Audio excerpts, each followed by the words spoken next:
Okay, good evening, everyone. Today's August 8th, and this is our second Sunday monthly virtual town hall, Lupus and COVID-19 in our community. And as always, I want to thank our sponsors, including the Lupus Foundation of America, Georgia chapter with Terry Emond at the helm, and all the amazing volunteers.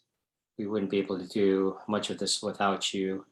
And also to thank my team of at Emory with the Georgians Organized Against Lupus research staff, along with the Georgia Council for Lupus Education and Awareness. And as always, just a reminder that this is not meant to be individual advice, but that you should always take this as general medical information to be then taken to your healthcare team to make the best decision for you. So this is the overall numbers. What really I would like to get to are the hot spots, and this is what it looked like a month ago. Let's let you just absorb the colors where they are, the darkest colors being where most of the new cases are popping up. And then obviously what's happened since last month is the emergence of the Delta variant, especially in our country. And then you can see other parts of Europe, as well as Iran, the Middle East, Kazakhstan, Mongolia, and then parts of Indonesia, and then parts of the southern aspect of Africa, along with Libya in the north. Overall, as a whole, the cases throughout the world have gone up, but the deaths have stayed relatively flat. Focusing on our country, and this is the hotspot map as of a month ago. And this is what it looks like, as you've seen in the news, again, with the emergence of the Delta variant, really focusing on the Midwest, the Deep South, going across into Florida. Florida has been really the epicenter, along with Louisiana. And in fact, Louisiana had the highest rate of COVID anywhere in the world as of at least a week or two ago. And then you can still see a lot of parts over in the West that are very active, but relative inactivity in the Northeast and the other parts of the North. Another way to look at it is through this COVID Act Now website, where they color code in terms of risk. And you can see this is what it looked like a month ago. And then obviously this is a lot of change, as we had just discussed. Across the US here, again, this is a month ago. I'll point out that the rates overall were relatively flat and very low, and thankfully so, and we were really enjoying the summer. But we knew that the Delta variant was coming, and it was in other parts of the world, and we're starting to see it in the US, and you can kind of get a sense of it rising a little bit here at the tail end. Hospitalizations were going down, deaths were going down.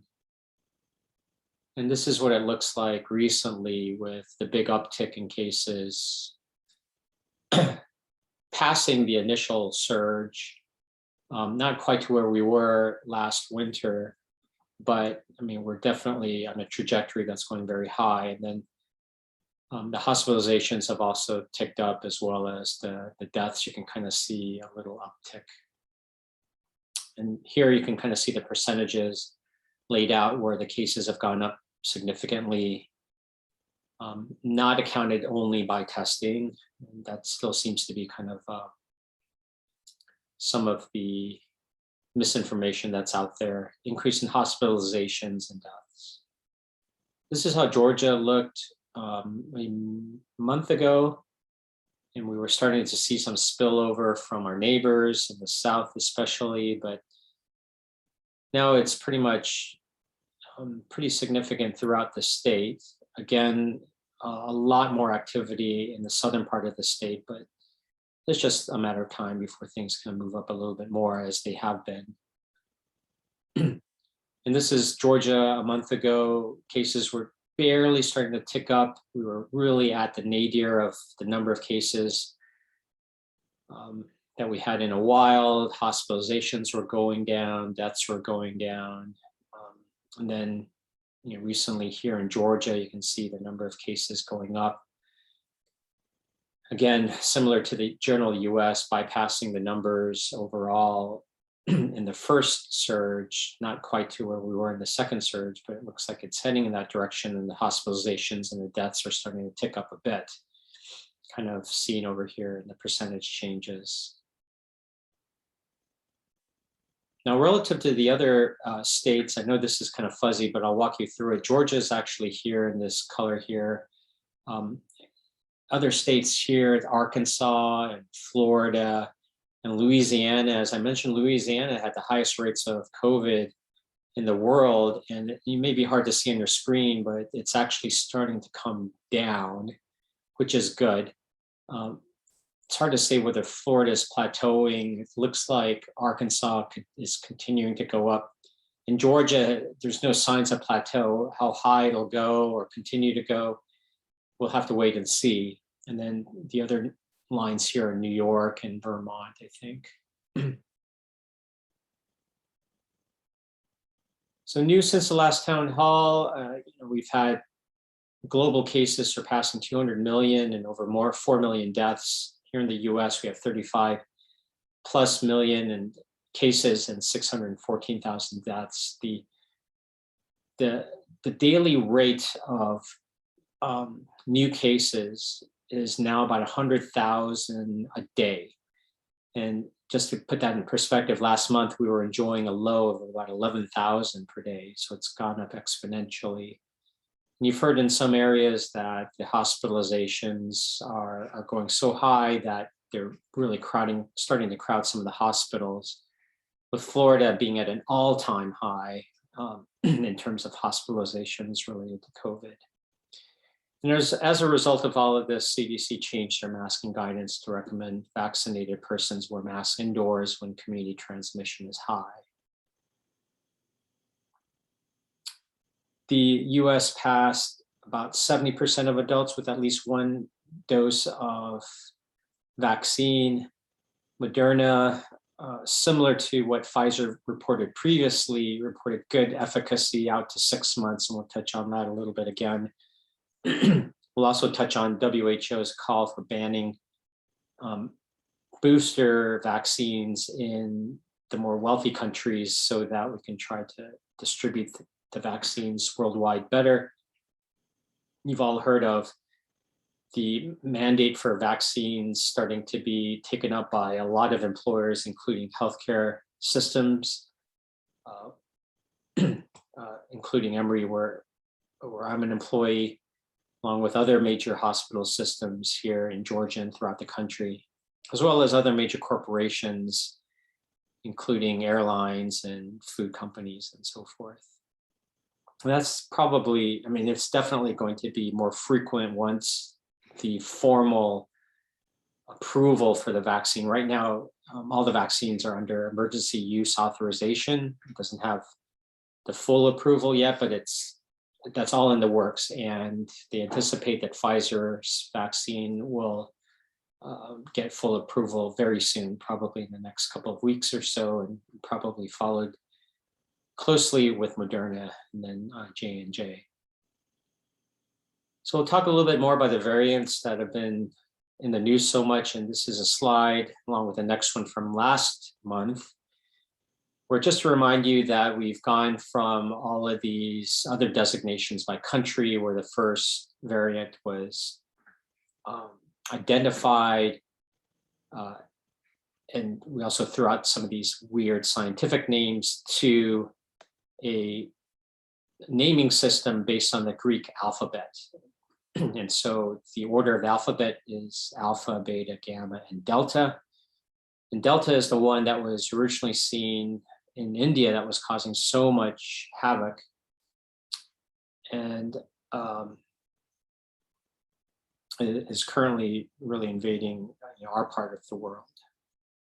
And we talked about how the different variants are, have different characteristics that, alpha, beta, gamma, and delta are here, and you can see by the disease severity that what's unsettling about the Delta variant is that it seems to have some increased disease severity in those infected, more so in those that become symptomatic compared to the other variants. The Delta variant also has some increased mortality compared to the other variants. And what's most disturbing is just sort of how it evades the immune system better, and it is just so infectious. It transmits to other people so quickly and easily, and that's why it's really starting to go into those that are unvaccinated, that are ripe to be infected with this characteristic. And even though some of the severity and mortality may not be significantly increased just by the pure numbers of people that are getting infected, you're getting increased numbers of those that have severe disease, that get hospitalized, and some unfortunately who die. So that's really the concern with the Delta variant, along with every other variant that's out there. And keep in mind, these variants happen all the time. The reason we have different flu shots every year, every virus has different characteristics, but many, like the coronavirus, like the flu virus, change periodically, and that's how they adapt, and that's why they're in the world, because they have this ability to change. And what really drives the change is people getting infected, because every time someone gets infected, the virus replicates and replicates, and it changes frequently every time it replicates. And with every change, there's the chance that that change becomes very positive for the virus and negative for us. So the Delta variant is a result of the virus being able to replicate out in the real world, infect other people, and eventually a strain came out that just happened to have the wrong combination for us, but the right combination for the virus, in that it evades the immune system better, it infects people so much more easily than previous strands. And so therefore, that is why it is selected to survive over some of the previous variants. And there are other variants too that we just don't know about, because they have characteristics that are not favorable for them, but favorable for us. So I'm sure there are tons of different variants that we just don't know about that cannot evade our immune system very well, that are poorly transmissible. And so they're not going to be favored in terms of staying alive and circulating throughout the world, whereas the Delta variant, because of these characteristics, are just like hotcakes flying throughout the world. So we heard about this outbreak that happened in Massachusetts, in Provincetown, and it was a huge party. And what was very concerning, this is part of what the CDC was using to kind of guide their change in the masking policies, especially. And the media really took off on this. There's a lot of disconcerting statements that have been made and observations from this event. It was a super spreader event where there were 469 cases identified between a couple weeks. And you can see, the party here, and people were really close. Even though it was mostly outdoors, there was a lot of activities indoors, but people were extremely close and packed in. And so amongst this group, there were 346 out of the 469 positive cases. And this is what got a lot of people kind of concerned is that it occurred in fully vaccinated persons, that the Delta variant was 90% of these cases where in fully vaccinated people, they became infected. And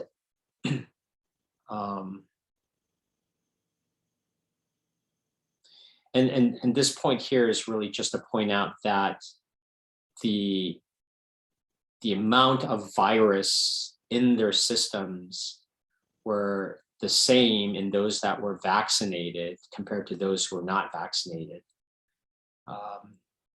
So it almost gives you a sense that the vaccines are not working, right? Because a significant majority of the positive cases were people who were vaccinated before, fully vaccinated, and there was as much virus in them as in those people who were not vaccinated. So, what's the point of the vaccine if it wasn't going to reduce any of this?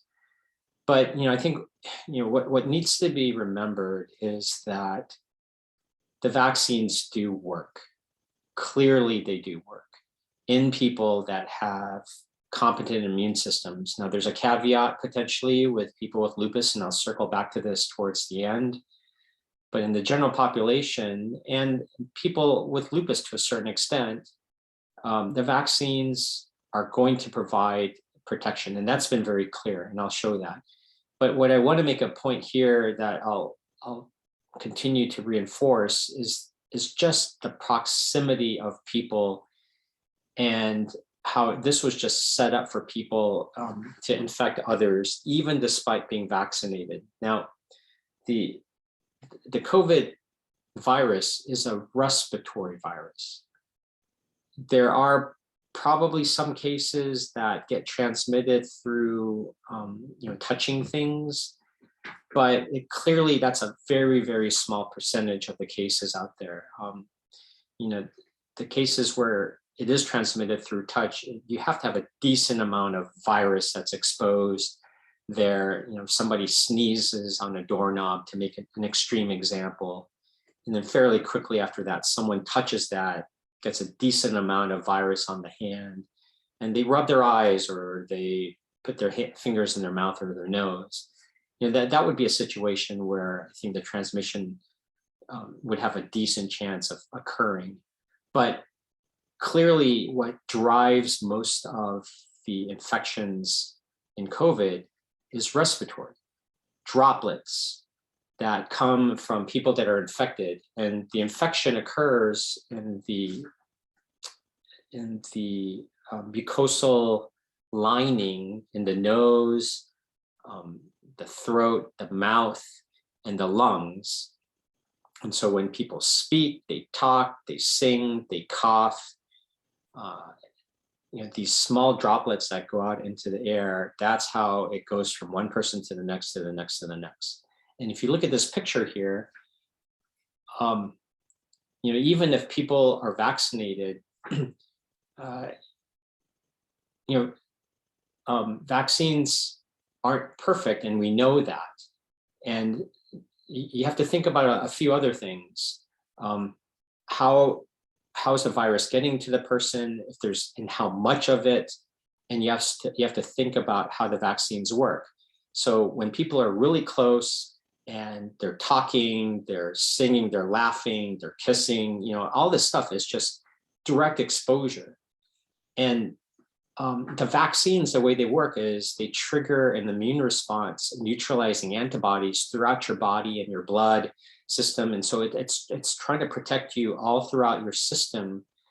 But the majority of the viruses are entering your body through the airway, through the mouth and the nose, replicating on the surface of the lining of your mucosa there. And even with vaccines, people are going to get infected if you throw a ton of viruses in the areas where they're being where they love to grow and they breed, and they get transmitted to other people. But the thing also to remember out of this is that you're not hearing about hundreds of people going to the hospital from this event. Now,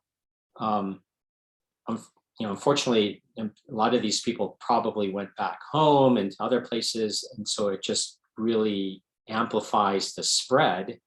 And some of those people eventually will be susceptible and get sick and maybe hospitalized. But true to form, the vaccines may not be super concentrated in the mouth and the nose and in the lungs to prevent the infection from taking hold, but because the vaccines have triggered a response throughout the body, in the blood, in the system, you're not hearing about people getting super, super sick and going into the hospital in droves, thankfully. And that's really the take-home message, is that the vaccines are not perfect, but they are doing the job that they're designed to do, not necessarily preventing all infection, because again, as I described, if you get a lot of virus in the mucosa, in your nose, in your mouth, in your throat, no vaccine is going to be able to prevent a certain amount of infection from occurring there. But the vaccines, by and large, for the vast majority of people, will prevent people from getting super sick, especially those requiring to get hospitalized, and especially those that get so sick in the hospital that they need to get on the ventilator in the ICU. And then from there, prevent those people from dying. And that's what we ultimately want. We want people to prevent getting infected, obviously, but I think the first major thing is to prevent people from going to the hospital and dying, and the vaccines do that very well. And let me just try to further that a bit here. As you've heard, this is a surge and a pandemic at this point of the unvaccinated. And this is just a snapshot of some states. Georgia is not specifically listed here, but the point here is that what's consistent across the board is that the share of overall cases among those not fully vaccinated is the vast majority of the cases now of COVID. Just a very small percent, and it varies, but we're just talking single digits, the low single digits of those that are fully vaccinated get an infection. And of those people, as I'll point out again in a little bit, very few get severely sick or pass away. This is a figure out of Georgia, and we're talking over 4 million people that are fully vaccinated. And out of those 4 million, we're talking 4,900 tested positive, and they're fully vaccinated. And so it's unfortunate that these people tested positive, but that's a very small percentage of the total that are fully vaccinated. And of this 4,908, only 118 got hospitalized. And of the 118 or so, about 24 passed away, unfortunately. So these circles are not to scale, or else the white circle would be humongous. The blue and the red, and especially the yellow here, would be extremely small relative to the overall numbers. But you get the point.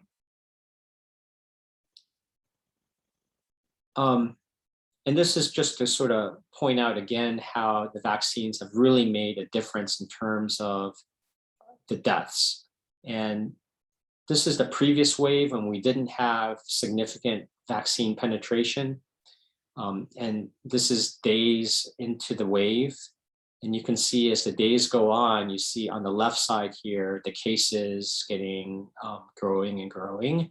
And on the right, you can see the deaths at each stage of out of those cases. And the deaths grew along with the number of cases over time. And this is 50 days into the second wave.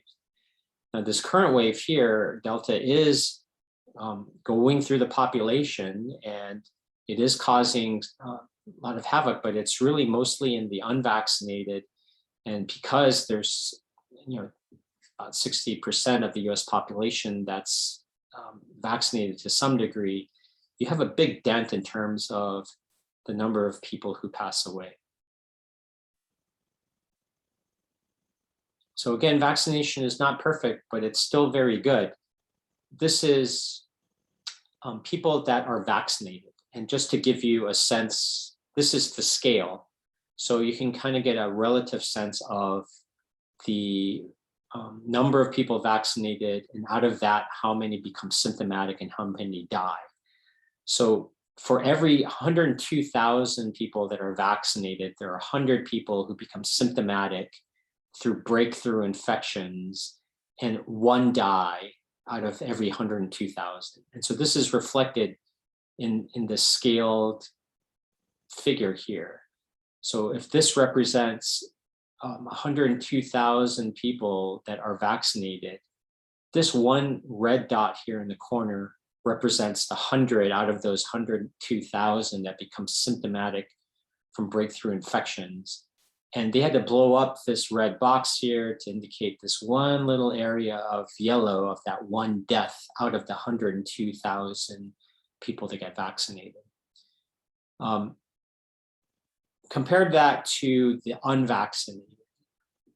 Now, the red here is not the same as the one on the left. The red here actually represents hospitalizations. Here on the left, when the people that are vaccinated, the red here represents symptomatic breakthrough infections. And most of these, the vast majority of these people are not sick enough to be hospitalized. Here, actually, the unvaccinated people, for every 102,000 unvaccinated, there are 1,603 hospitalizations, not symptomatic breakthrough infections where most people stay home like a virus. But this red bar here represents people who are sick enough to be hospitalized. And then this yellow group here represents the 417 out of every 102,000 unvaccinated people who died. I think the other thing to think about is that most people who are unvaccinated are not going to suffer from a potential infection from COVID. But this percentage becomes a big deal, even though it's small looking here, it becomes a big deal when you start multiplying this by the millions of people that are being affected in this country and worldwide. And so when you start blowing up this block times 10 times 10 times 10, this part here of hospitalization and deaths, even though it's still a small percentage, get bigger and bigger and bigger. And that is the overall number that you're seeing and getting a sense of in the news clippings and the videos of the hospitals that are starting to get overwhelmed. But it does keep in mind the perspective to have that thankfully it's not the majority of people that are unvaccinated that are going there, but the odds are starting to increase for unvaccinated people, given that this is hospitalization and death. And this is just symptomatic. If you're vaccinated with a relatively normal immune system, I understand that we're talking about lupus in audience here, but if you have a relatively intact immune system and response, the vaccines do a very, very good job. And you have an extremely small percentage chance of being very, very sick. The thing with the Delta variant is that as I said, it gets around so quickly, and this is a way to kind of demonstrate that. As you go left to right, we're talking about how quickly it spreads, and if you go to the right, it spreads faster. So common cold is on this side here. Chickenpox is right here. Measles is one of the most infectious agents known. Prior to getting broad vaccination for measles, measles was horrible. I mean, thank God this COVID's nothing like measles, because by the way, measles, you only need like a once in a lifetime shot to get vaccinated for that. So that's a different virus that thankfully you can get a lifetime, essentially lifetime vaccination from. But like the flu and other types of viruses, COVID is something that we do need to get probably some routine vaccinations. I'll talk about that in a minute. But the original strain of COVID was over here. And by the way, going left to right is how quickly it spreads. Going from bottom to top is the more deadly it is. So, measles spreads like wildfire.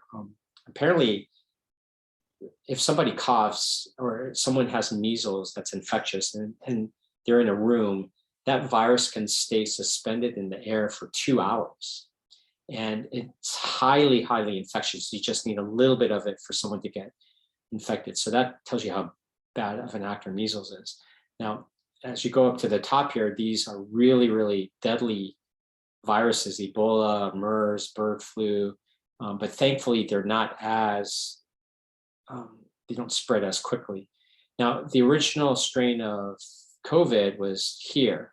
So it was kind of as infectious as the common cold. And thankfully it wasn't, it's definitely more deadly than the seasonal flu going from bottom to top. So it's a little higher here, but it wasn't as deadly as some of these other flu viruses up here. The current Delta variant has moved over to the right, up just a little bit. So it's definitely spreads faster, and that's why it's going around crazy, especially in the unvaccinated. And it's up a little higher compared to the original strain. So it gives you a sense that it's a little bit more severe in terms of when people get it, but thankfully it's not a huge order of magnitude higher like some of these other viruses. The US no longer is the world leader in getting its citizens vaccinated. The US is right here, about 60-70% vaccinated. Canada was really behind, but they've ramped up to the point where they have over 70% of their citizens with at least one shot of the vaccine. And then you have countries ahead of us like Spain, UK, Italy, France, and Germany. And then you have still a bunch behind. So we have a lot to be thankful for, but things have slowed down as you've heard. Here in the Atlanta area, we're talking about Fulton County, about 53% have at least one vaccination, 47% are fully vaccinated. In DeKalb, 51% have at least one vaccination, and 45% are fully vaccinated. And it's worse in some of the outlying counties, and definitely worse when you get into the rural parts of the state. So vaccinated people are much safer in terms of poor outcomes related to COVID, including the Delta variant compared to unvaccinated people. But they're not completely safe. There's breakthrough infections as we expect, but many of those people, the vast majority of people that do get breakthrough infections are still not going into the hospital and dying. And like I said, breakthrough infections are going to happen, and we fully expected that. The vaccines are not 100% effective, so people will get breakthrough infections. But I will argue, because they're so rare that a fully vaccinated person is hospitalized or pass away, that even though people do get breakthrough infections, I wouldn't consider that a complete failure if it's kept them from being in the hospital or passing away. What we don't know yet that still needs to be clear is how easy it is for vaccinated people to transmit the infection. Clearly, it's greater than it was with the previous variants. So before the Delta variant, it was pretty clear that it would be rare for a vaccinated person to transmit, which is why the CDC and others were so confident in saying that, if you're around fully vaccinated people, relatively smaller numbers, not a huge crowd, then you should be totally confident in being unmasked. And essentially, they expanded that even further because of the confidence that basically you didn't need to mask anymore if you were fully vaccinated, even in public. But that's we're still learning about the Delta variant, and even though the vaccinated people may be better, as I've been saying, in terms of even protection after a breakthrough infection from very poor outcomes like hospitalizations and death, they still could be spreading it to other people, which then will eventually hurt somebody a lot more down the line. So because the ability to transmit infection is clearly higher, but we don't know how much, and we need to know more detail. That's why the masking mandates are starting to come back, and then the CDC has brought up that guidance that when you're indoors, you really should be masked because of the issue with really transmission, as well as some of the breakthrough infections. And as I mentioned before, it's really the pandemic of the unvaccinated at this point. So the hot topic these days is about the booster, whether we need a third shot for the original 2-shot vaccines or a second shot for the J&J. Studies are underway exploring whether people will need to take a third shot of the vaccine or a second dose of the J&J single-shot vaccine to stay highly protected against the COVID-19 virus, especially with the new variants. I think most people, physicians, researchers, public health experts, expect that at some point another shot or booster shot is needed, because clearly coronaviruses in general, but specifically COVID, there is waning immunity over time, whether you got the infection or you got the vaccine. So at some point we'll need a booster shot. But we really don't know quite yet when that would be in the general public. As I mentioned before, the vaccines, at least the 6 months out, both Moderna and Pfizer have reported some good immunity. Going left to right is time, this is the number of days. Going from bottom to top is number of new infections. And the blue here is without being vaccinated. And as time goes on, there's more and more people that can get infected. But if you're vaccinated with the Pfizer vaccine, this is a specific graph to Pfizer, but it's very close from Moderna. You can see that it's a very low rate of infection. There's some increase here, as you see, going out to 6+ months, but it's still very good. And Pfizer estimates that it basically went from a 93% effective efficacy to 86%, over this time, this increase here that you're seeing, which is still pretty good.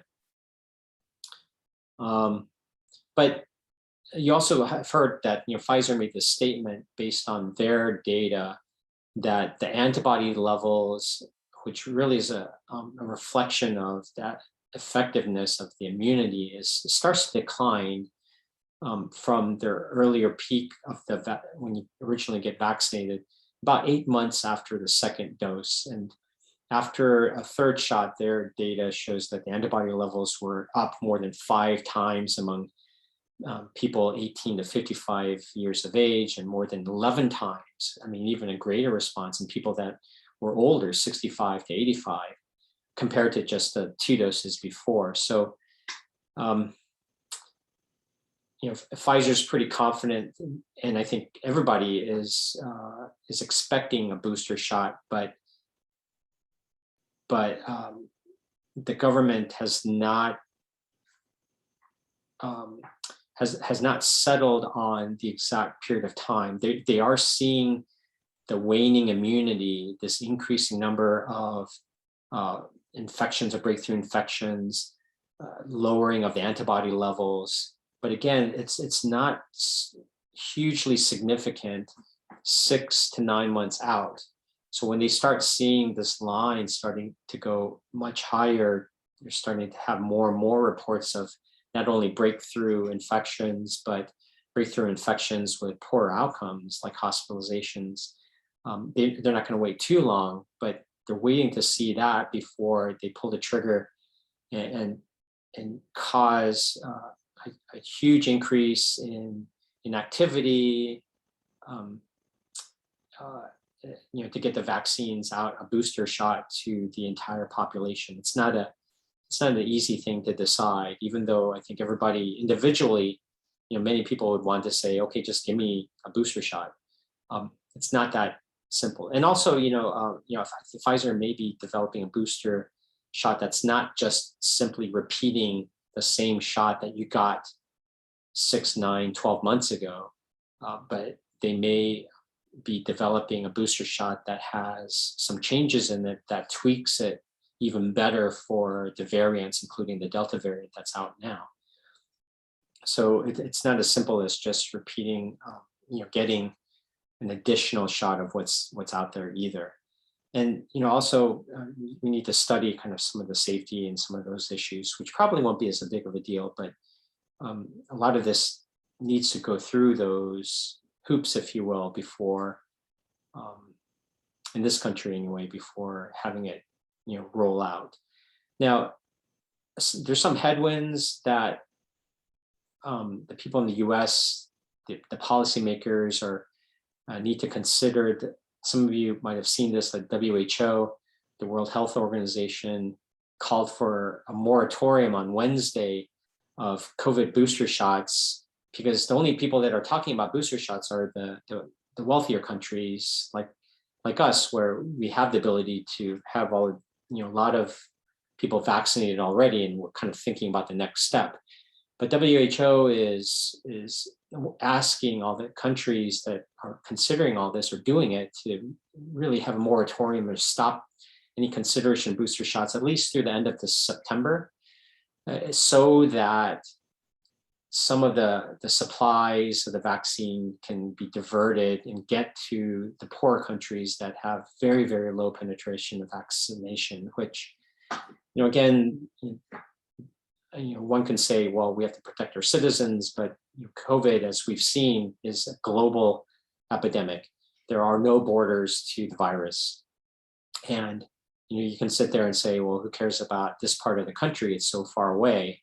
But it's just a matter of time, if it's a significant variant, that it would get to our country, and we want to prevent that. So, it's a touchy balance, and I think there's going to be some tough decisions that will have to be made. In the U.S., the Pfizer people are going to be pushing to file with the U.S. regulators to distribute a booster shot. And there are already plans in other countries like Israel. The doctors have authorization to give boosters to the most vulnerable, the elderly, and some with certain immune issues. And I'll talk about some of this as it relates to lupus potentially. There is parts of Europe, there's some governments where, I think France as well, that are already giving extra shots to the elderly and people that are immunosuppressed. In Asia, in Indonesia, and Thailand, they're giving booster shots to some people that fell that are vulnerable, especially healthcare workers. They're kind of targeting those people over there, because after a lot of reports of people falling ill after receiving 2 doses of the Chinese version of the vaccine, the Sinovac vaccine. So clearly the world is understanding that there are some issues with waning immunity, and that some additional immunization needs to be done. But there's going to be a lot of discussion about this, and there are people like the former head of the CDC, Dr. Tom Frieden, and he's really on the side of being more equitable in terms of vaccine distribution, just really calling out the companies and suspecting that pushing their booster shots is really more of a way of increasing their profits. And then there have been reports really of people suffering booster mania. There are people who lie about their vaccination status. They're going and getting additional shots, but it's going to be soon before we have better data to guide us as to when it would be best to get a booster shot. There may be a different booster shot that's better to be done as a third shot, as I mentioned before. And with imminent full FDA approval coming with a lot of these vaccines, the doctors can prescribe them for anyone at that point. And so you don't have to really go to the black market, if you will, to get an additional shot.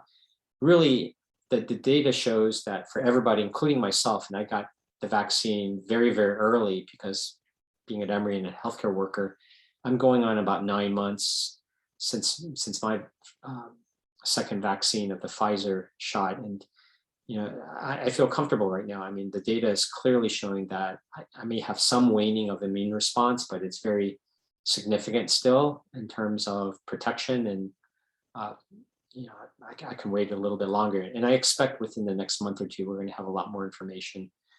So, I mean, this question that came in from someone today is really at the heart and probably at a lot of your minds is, should someone with lupus get a third shot when it becomes available? And, I think we're going to get guidance very soon in people that are more vulnerable for COVID and are more immunocompromised. And that includes people that are older and people that have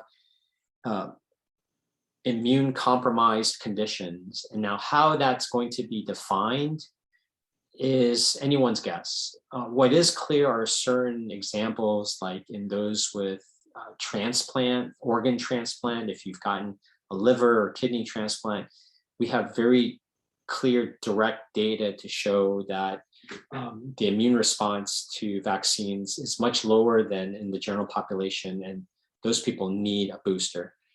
Will they translate that into a broader definition of immunocompromised patients beyond that? I'm sure it'll be broadly applied to people with cancer, those with HIV, specific to lupus. I suspect it will be, and I suspect it'll be sort of a broad definition as defined by physicians, but we'll have to wait and see. And if it doesn't specifically include lupus, you can hear certainly an outroar from a lot of us in the community, because there's good reason to suspect that the immune response, although it's going to be there in different degrees, is not going to be as good in people with lupus, generally speaking, as those in the general population. But we need more specific data in lupus. We're doing all of this in studies, as we should, in the general population and in certain specific groups like transplant and HIV, and it's none to take away from that. But we do need to do very specific studies in lupus. So I don't have much more to guide you on that, other than, I think people with lupus at this point should be under this general umbrella of immunocompromised and should get, I think, a booster shot when that gets approved and be put in the same category as some of these other conditions based on that data. But it would be ideal to have more specific lupus data. And this is, I have a call for action for those who feel comfortable in doing so. Emory is, we're doing some amazing studies in lupus in general, but some cutting edge studies specific to a lot of the questions that you guys have and what we just talked about right here in Atlanta. And we're needing volunteers. Two major categories at this point.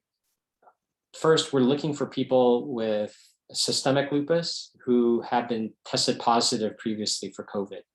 And we're trying to understand immunity from having had COVID, what the COVID does to the lupus, and perhaps if one were to get a vaccine or something after that, and this is not part of the study, what the response would be. But so many questions as to what does COVID do in people with lupus. So if you have systemic lupus or know someone who does, that have been tested positive before for COVID-19, and you're willing to participate in a study, please call the number below or email right here, lupusresearch@emory.edu, to get more information. The other study is recently been initiated. And by the way, these are both funded by the National Institutes of Health. They're being led by Dr. Inaki Sands and Areza Khosrow-Shahi, and I'm a co-investigator on these studies as well. But the other NIH studies out of the Autoimmunity Centers of Excellence, where Emory is a part of, we're looking at this question of boosters. And so we're looking for people with SLE, systemic lupus. And by the way, if you know anybody with rheumatoid arthritis, scleroderma, or maybe you have a combination of these, multiple sclerosis of pemphigus, but we're also specifically looking for people with SLE who are on mycophenolate, CellCept, and or methotrexate and or rituximab or Rituxan, who have been vaccinated before. And you can be on other medications, but the key is to have one of these conditions, including lupus, on at least one of these other drugs, CellCept or mycophenolate, methotrexate, or rituximab, who've been vaccinated before. And what they'll do is they'll check your antibodies. This is the very specific research test of the antibodies that are much better than the ones that are available in the public now. You can't really use the antibody tests that are available in the public to see if you've responded adequately to the vaccine before, because the way that they're designed, it's not designed for that. It's designed to see if you were previously infected by COVID, but it's not designed to see whether the vaccine has produced these antibodies. It's done in a different way. I discussed this last month, so you can look at that video if you missed it. But this study will be using a very specific research assay that tests for the antibodies produced by the vaccine. And if these antibodies, we call them neutralizing antibodies because they neutralize the COVID. If you've been vaccinated before and if it's discovered that your antibodies are low, you'll get a booster vaccine. The same vaccine that you originally received. So if you got Pfizer before, you get a booster of the Pfizer, Moderna, you get a booster of Moderna, J&J, so and so. And then you'll be randomized to either to continue the medications that you're on or stop the mycophenolate or the methotrexate. They're trying to understand what boosters do in people with lupus, how long these antibodies, how you respond to the booster, and what are the effects of certain medications like mycophenolate, methotrexate, or rituximab on these antibodies. So a lot more detail, obviously, but I just want to give you the overall concept, the type of people that they're looking for in terms of these studies. So this is the other study that's going to be recruiting very soon, if not already. I mean, it's just hot off the presses. Please let us know. I mean, these are the questions. I mean, these studies are at the heart of many of the questions that you've been asking over the months that we've been together. And here we have an opportunity right in our backyard. So if you're so inclined, and not everybody is going to be, and that's fine, but these are great opportunities and we need people to participate. There aren't that many people with lupus that fit all of this, but we have more than enough in our community. And hopefully if we have a decent percentage of participation, we'll get the answers that we need moving forward to help all of us. Also know that goal, for those of you who are in it, will receive, we're fashioning a second way, a second version of our COVID survey.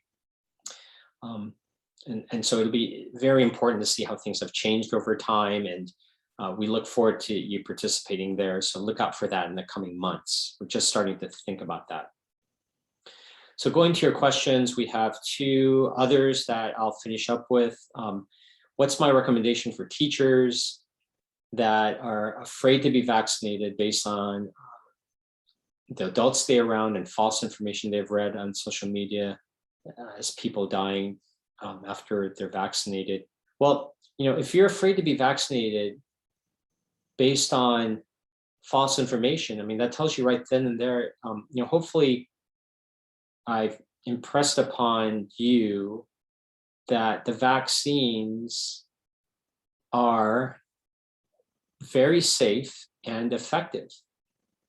And even if they're not as effective in people with lupus, some effectiveness is better than nothing. And so even if you go from being 93% effective in the general population to I'm just I'm guessing here, but let's say for somebody with that particular lupus on that particular medication, they're 60% effective. I mean, that 60% effectiveness can be the difference between being hospitalized or not. And so, I think you have to really think about where you're getting this fear of and try to talk it out. And this is not to look down upon your sense of fear. I respect that. And there's a lot of information around, there's a lot of concern that comes from different places in people's minds, and not just misinformation, but your experience with vaccines, your experience with the government, and trust with the system and how things are being rolled out. So I think it's not the fear that I necessarily have an issue with. I think that in some sense it's healthy. It means that you care about your body, and you're just not going to do something because someone else is doing it. But just know that we have really good information now, and you should talk to your doctors about some of the things that are scaring you. So if you are able to get the vaccine, and most people, the vast majority of people with lupus, some may not, for a variety of reasons. You talk to your doctor, but the vast majority should be eligible. And the general recommendation with people with lupus is to get vaccinated. And that will be one of your strongest weapons as you're being called into work. And I know that it's being mandated in a lot of school systems to come in person. So continue to mask, continue to social distance as best you can, sanitize your hands.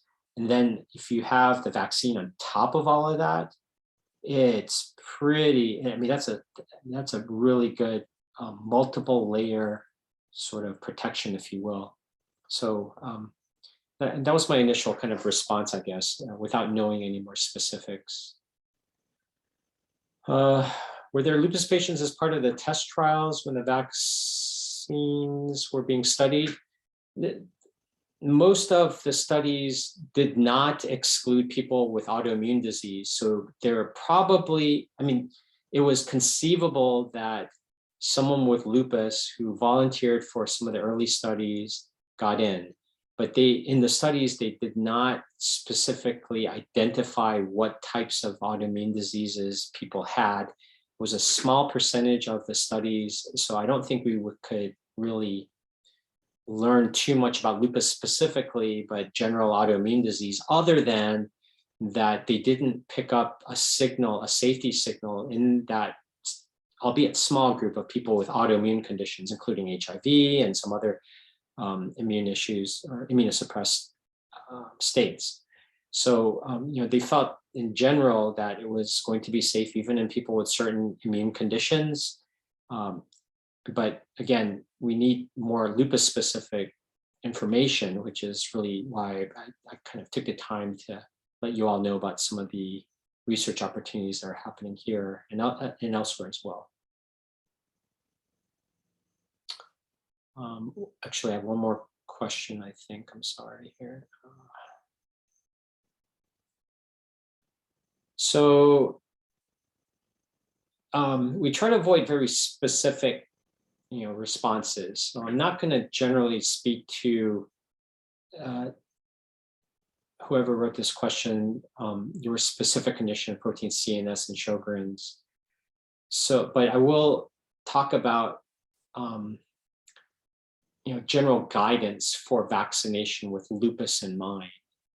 I think when you have lupus, you have a lowered immune system, and so with that, the general guidance is to get vaccinated. And if with people with lupus that have these other factors, these are generally known factors that greatly increase the chance of poor outcomes if you, God forbid, were to be infected with COVID. So if you have lupus and you have diabetes or and or are a man, and or older in age or obese, have had an organ transplant, have had chronic kidney disease, those are strong reasons to get vaccinated. There are certain situations when like medications could increase the risk.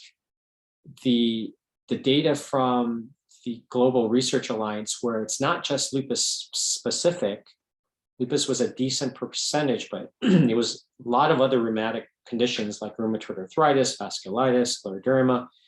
But with that in mind, methotrexate was a medication that seemed to increase risk, certainly high doses of prednisone. So if you're on any of these medications, I would consider talking to your doctor about the benefit of getting vaccinated. And remember that certain medication or specific medications like rituximab and belimumab affect the B cells, which make the antibodies. So you want to get vaccinated before you start to use medications. If you're on these medications, talk to your doctor about, and you're interested in getting vaccinated, you can still do that, but you're going to have to do it during a window when the effect of these medications are not there to offset the vaccine response. And then these are conditions here in a separate section that don't have as strong of data as the ones up here, but there seems to be a pretty strong case that if you have cardiovascular disease, high blood pressure, heart failure, cancer, have lung disease, or a smoker, that on top of having lupus, the vaccination should be strongly considered because you're at higher risk. So that is it. I'm sorry I took a little bit long here. But always remember that you have up-to-date sources, great information through Terry and her staff on the LFA website, lupusga.org. It also links to national resources. Keep sending us questions along the way. You don't have to wait for the second Sunday, but throughout the month, as things come up, please let us know. And if you have any other suggestions or comments, I look forward to continue to see you as long as you guys are interested and we have a need in our community to meet virtually on the second Sundays. And with that, thank you for your attention, and I wish you all safety and health and happiness, and I'll see you again soon.